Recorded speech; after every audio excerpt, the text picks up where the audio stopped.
ओम नमः शिवाय। शिवजी सदा सहाय। ओम नमः शिवाय। गुरुजी सदा सहाय। गुरुजी के चरणों में कोटि कोटि नमन। जय गुरुजी संगत जी। स्वागत है आप सभी का फ्रेग्रेंस ऑफ गुरुजी चैनल पर और मैं हूं आपके साथ मनीषा। संगत जी, आज लेकर आई हूं आपके लिए दिव्य आभा के अध्याय 43 का भाग 2। भाग 1 जिसने भी नहीं सुना चैनल पर जाकर आप सुन सकते हैं या फिर डिस्क्रिप्शन में मैं आपको इसका लिंक भी दे दूंगी। जैसा कि आप सभी को पता है, यह जर्नी है श्री नरेंद्र ढंड जी की। तो चलिए संगत जी, आगे का अध्याय शुरू करते हैं।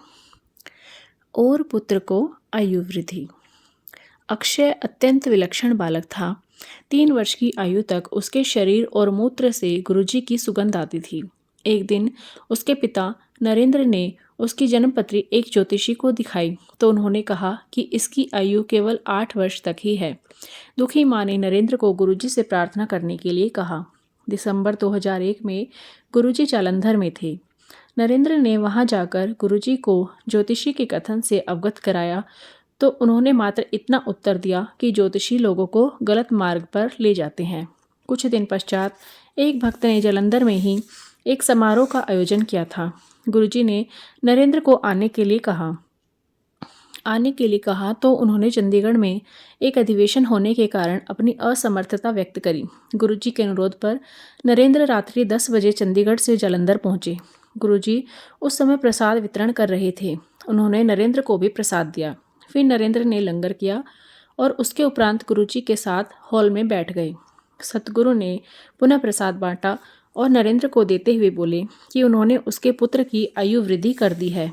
नरेंद्र को गुरुजी का कथन याद है, केवल रब ही यह कर सकता है और वह उसके सामने है।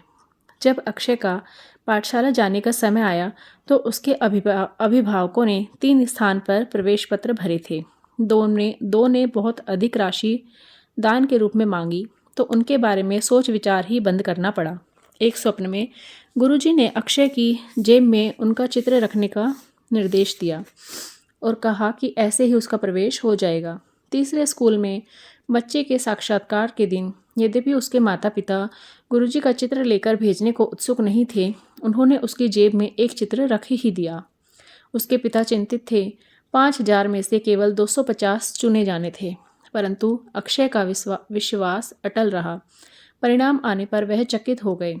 प्रवेश सूची में उसका नाम 5वें स्थान पर था और उनको कोई अतिरिक्त पैसा भी नहीं देना पड़ा था। जय गुरु जी। मृत्यु पथ से बचाओ।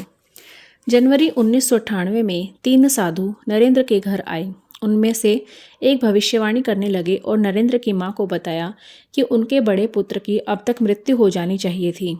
यह सुनकर माँ ने नरेंद्र की पत्नी को बाहर बुलाया। संत ने कहा कि उसकी बढ़ी हुई आयु उन महापुरुष के कारण है जिन पर वह आस्था रखते हैं। फिर उस घुमक्कड़ ज्योतिषी ने कहा कि नरेंद्र की मृत्यु 30 जनवरी को हो जाएगी। यदि उस संत को कपड़े दिए जाएं तो वह इस विपदा को दूर कर देंगे। नरेंद्र की पत्नी चिंतित हो गई और उसने नरेंद्र को गुरुजी के पास भेज दिया क्योंकि वह तिथि निकट ही थी। 30 जनवरी को नरेंद्र गुरुजी के साथ थे। उस रात को नरेंद्र की पत्नी ने स्वप्न में देखा कि गुरुजी और माँ काली एक साथ हैं और गुरुजी काली माँ को दंपत्ति को आशीर्वाद देने को कह रहे हैं। माँ के हाथ में एक चांदी की छड़ है।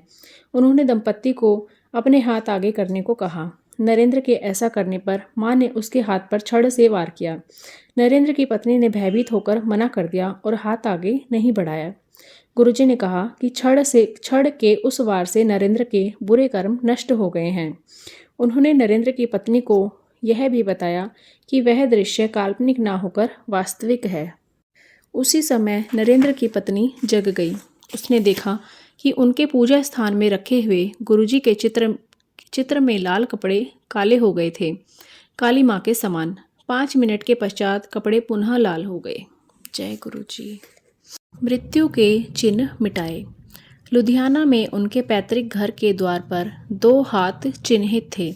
नरेंद्र की पत्नी को कुछ अंदेशा था और उसने अपनी सास को दर्शन के लिए नैना देवी मंदिर भेज दिया। जब वह वहां पर नहीं थी, नरेंद्र की पत्नी घर साफ करने और उन निशानों को मिटाने में लग गई। उसने उन चिन्हों को अपने हाथ से मिटाने का प्रयत्न किया। रात तक उस हाथ में अत्यंत वेदना और सूजन आ गई थी। 4 दिनों में बाएं अंग में पक्षाघात हो गया। चिकित्सकों ने औषधियां आरंभ करवाकर कुछ व्यायाम करने को कहा। नरेंद्र जालंधर में कार्यरत थे। पत्नी के समाचार सुनकर वह घर आना चाह रहे थे, किंतु पत्नी ने उन्हें फ़ोन कर चिंतामुक्त रहने के लिए कहा। सदा की भांति गुरुजी ने उसको रोग मुक्त किया था। उसने बताया कि वह अपना दुखड़ा गुरुजी के चित्र के सामने व्यक्त कर रही थी कि अचानक गुरुजी प्रकट हो गए। उसने इस प्रकार प्रकट होने के अचंभे के शांत होने के बाद वह दंपत्ति के बिस्तरे पर बैठ गए। उन्होंने बताया कि उन चिन्हों का अर्थ सास की निश्चित मृत्यु थी, जो उन्होंने मात्र हाथों के लकवे में परिवर्तित कर दिया था। जय गुरुजी। गुरुजी ने अपने भक्त के हाथ मले और फिर उन्होंने हिलाने को कहा। जब वह नहीं कर सकी तो उन्होंने प्रक्रिया दोहराई। इस बार वह हाथ को हिला सकी। लकवा लोप हो गया था। गुरुजी ने सलाह दी कि वह अपनी सास से उनके चित्र पर जल डलवाएं और इस जल से उन चिन्हों पर छींटे मारे जाएं। छींटे मारते ही वह भूरे से लाल रंग के हो गए। गुरुजी बोले कि उन्हें आशीष मिला है। जय गुरुजी। नैनीताल का निमंत्रण। जून 2002 में गुरुजी की संगत के साथ नैनीताल जाने की योजना बन रही थी। नरेंद्र की पत्नी सोच रही थी कि गुरुजी उनको साथ चलने के लिए कहेंगे या नहीं। नरेंद्र ने कहा कि ना तो वह अब उनके पुराने अनुयायी हैं और ना ही धनवान हैं, तो गुरुजी उनको संभवतः आने के लिए ना कहें। शीघ्र ही पता लगने वाला था कि उनका सोचना कितना गलत है। गुरुजी की संगत में कोई भेदभाव नहीं होता और उन जैसी तेजस्वी विभूति के सम्मुख सब दीन हैं। वह दाता हैं और शेष सब कोई भी लौकिक प्रतिष्ठा होते हुए मात्र भिक्षु हैं। 2-3 दिन में ही गुरुजी ने नरेंद्र को दिल्ली बुलाया। दिल्ली पहुंचकर लंगर खाने के उपरांत गुरुजी ने उन्हें नैनीताल आने का निमंत्रण दिया। जब नरेंद्र घर वापस पहुंचे तो उन्होंने अपनी पत्नी से कहा कि गुरुजी ने केवल औपचारिकता के लिए उन्हें आमंत्रित किया होगा, पर जाने से 3 दिन पूर्व गुरुजी ने उन्हें बुलाया और साथ में ऊनी वस्त्र भी लाने को कहा। गुरुजी ने नरेंद्र के समस्त भ्रम दूर कर दिए थे। नरेंद्र कहते हैं कि उनको आपके जीवन के बारे में सब ज्ञान है, आप क्या करते हैं और क्या सोचते हैं। नैनीताल में गुरुजी ने नरेंद्र को डिप्लोमा अथवा डिग्री पाठ्यक्रम करने के लिए कहा। नरेंद्र ने कहा कि 1 दशक के बाद यह करना अत्यंत कठिन होगा, परंतु गुरुजी ने उसे बलपूर्वक यह करने का आदेश दिया। नरेंद्र ने डिप्लोमा पाठ्यक्रम करना आरंभ किया, पर उसे पूरा करने की शंका के साथ। परीक्षाओं में नरेंद्र ने गुरुजी से सहायता मांगी। गुरु कृपा से उन्होंने यह 2 वर्ष में ही पूर्ण कर लिया और गुरुजी को समाचार देने गए। गुरुजी सोच रहे थे कि नरेंद्र उन्हें यह बताने का कष्ट क्यों कर रहा है। उन्होंने कहा कि परीक्षाएं तो उन्होंने ही लिखी थी और सफल रहे थे। गुरुजी की दया से नरेंद्र ने MBA कर लिया था। जय गुरुजी। सबको आशीर्वाद। गुरुजी सबको अपना आश्रय प्रदान करते हैं। उन्हें भक्त के भूतकाल से कोई अभिप्राय नहीं है। उन्हें पावन पवित्र विचारों की भी कोई आवश्यकता नहीं है। ईमानदारी से किया हुआ स्वावलोकन अधिक लाभप्रद होगा। सतगुरु सदाचारी और दुराचारी, अच्छे और बुरे, धनवान और निर्धन में कोई भेदभाव नहीं करते। उनके छत्र छाया में परिवार, मित्र, संबंधी आदि सब आकर उनकी कृपा के पात्र बनते हैं। पर सतगुरु के साथ एकाकार होने के लिए स्वाभिमान को समाप्त कर उनको समर्पण करना अनिवार्य है।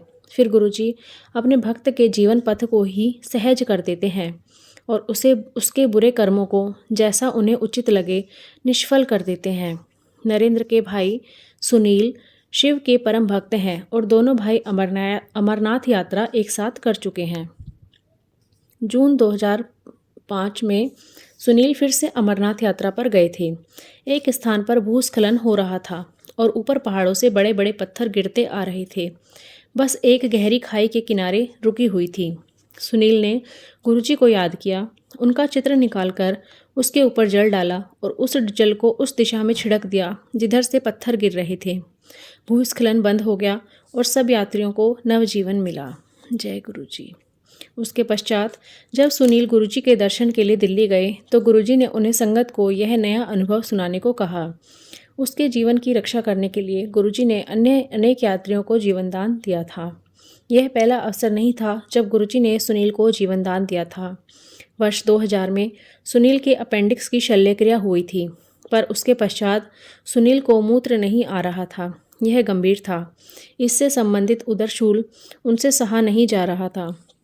चिकित्सकों के अनुसार उनकी इस कठिनाई का मूल उनकी मानसिकता थी और उन्होंने वैलियम गोलियां खाने को कहा, किंतु स्थिति में कोई सुधार नहीं हुआ। जब सुनील चंडीगढ़ में गुरुजी के पास गए तो उन्होंने 17 ग्लास चाय पिलाई और 2 लंगर कराए। जैसे ही सुनील जाने को तत्पर हुए, गुरुजी ने 1 कप चाय और पीने को कहा।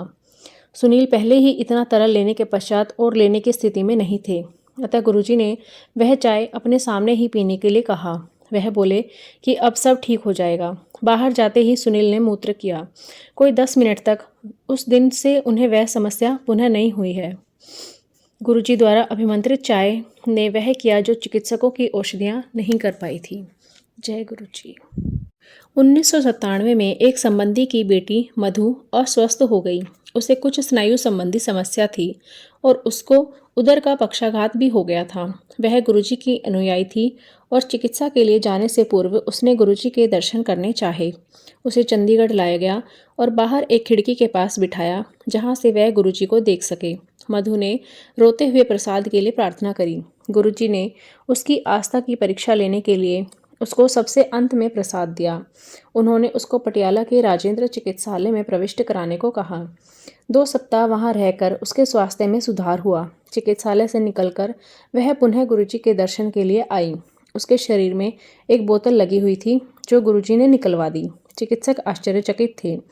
उनके अन्य रोगियों को कोई लाभ नहीं हुआ था, किंतु वह 3 सप्ताह के उपचार के पश्चात स्वस्थ हो गई थी। सतगुरु के दर्शन ने पुनः दिव्य चिकित्सा का कार्य किया था। जय गुरुजी। गुरुजी की महिमा एक अन्य संबंधी पर भी हुई। जब गुरुजी चंडीगढ़ में रहते थे, लंगर मलेरकोटला से आता था। कुछ परिवारों को लंगर बनाने का कार्य दिया गया था। नरेंद्र की मामी गुरुजी के पास कुछ चपातियां बनाकर भेजना चाहती थी। इस मनोरथ को व्यक्त करने के अगले दिन ही एक भिखारी उनके घर आया और उसने भोजन मांगा, किंतु उन्होंने मना कर दिया। भिखारी ने कहा कि पिछली रात को तो वह लंगर की बात कर रही थी और अब चाय भी नहीं दे सकती हैं। उनको इसका तात्पर्य फिर भी समझ नहीं आया और वह उसके लिए चाय और 2 लड्डू ले आई। भिखारी ने उनसे कुछ भी मांगने के लिए कहा।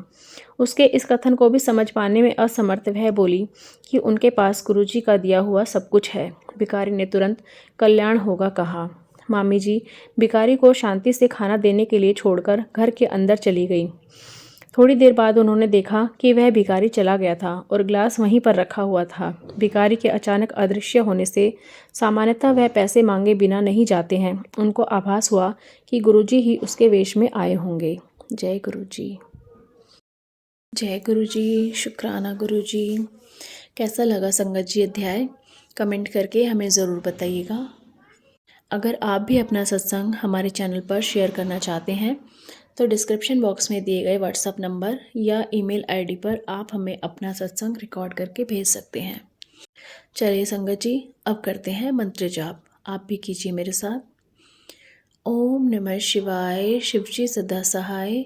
ओम नमः शिवाय, गुरुजी सदा सहाय। ओम नमः शिवाय, शिवजी सदा सहाय। ओम नमः शिवाय, गुरुजी सदा सहाय। ओम नमः शिवाय, शिवजी सदा सहाय। ओम नमः शिवाय, गुरुजी सदा सहाय। जल्दी ही मिलते हैं संगत जी इस अध्याय के भाग 2 के साथ। तब तक सभी अपना ध्यान रखिए, अपनों का ध्यान रखिए, स्वस्थ रहिए, मस्त रहिए। जय गुरुजी। शुक्राना गुरुजी। अनंतम शुक्राना मेरे मालिक।